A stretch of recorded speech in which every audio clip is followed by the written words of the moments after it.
Got this Honda 300 and the choke doesn't work on it. And it doesn't work for two reasons. One, the cable is seized. And two, when I cleaned the carburetor and I had to get the choke plunger out, it was seized in the carb. And I broke a piece off the top. And finally, after soaking it with penetrating oil and wiggling it, kind of turning it like a screw back and forth, I managed to pull it out. So right now that piece is just sitting in the carb, not functional. It's just sitting in the hole. So I have a new cable and choke, and we're going to get in there and change that. And to do that, you take the seat off and the gas tank. So there will be a 13 mil nut that holds the back of the gas tank on, and disconnect your fuel. So take the seat off, disconnect those two things, lift up on the gas tank, and it pulls straight back. So here's the choke. Now this air tube is going to stop me from getting at it, but I'm pretty sure if I loosen off these clamps, I can rotate the carburetor enough to get on this and turn it out.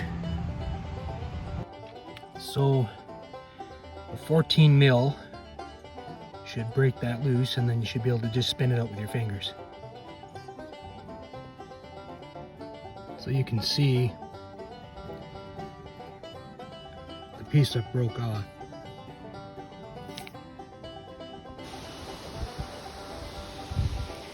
So to assemble the choke side, you're going to want to put this rubber piece on, this little brass piece with the screw end, and then you shove a spring in over the cable, and we'll do this. There we go.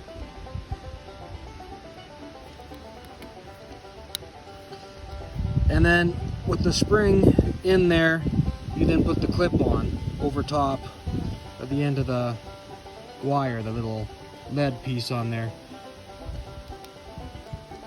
And that's pretty much it. So once you turn this into your carb, then just slide that down over top of it and seal it to keep the water out. So now I'm gonna set this up so I can pull it through. And once I pull it through the frame, then I'm gonna put it into the carb and attach it to the little lever on the handle.